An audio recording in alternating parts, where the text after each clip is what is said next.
कार्यक्रम राबवले जातात आणि जेव्हापासून आपण त्यांच्या पावलं पाऊल घेऊन आतापर्यंत आपण त्या हे वर्षाचे कार्यक्रम घेत आलेलो आहोत.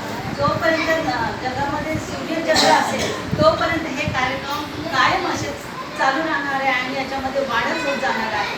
परंतु याचं महत्त्व आज आपण समजून घेऊया की आषाढ पौर्णिमेला नेमकं काय झालं आहे.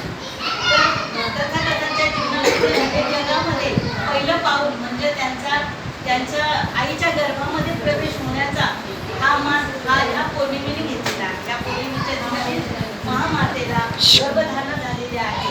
कारण ह्या दिवशी त्यांचं हे सिद्धोधन राजा हे कपिलवस्तूमध्ये राजा होते. कारण हे गणराज्य होतं. यांच्यावर आधिपत्य इतर राज्याचं होतं आणि इतर राज्यांच्या आधिपत्याखाली हे कपिलवस्तूचे बरेचसे वंशज जे असतात ते बरेचसे वंशज असल्यामुळे त्यावेळेचा सिद्धोधन राजाचा ची पाळी होती राजा म्हणून. त्यांच्यानंतर अशी बदली होत करायचे.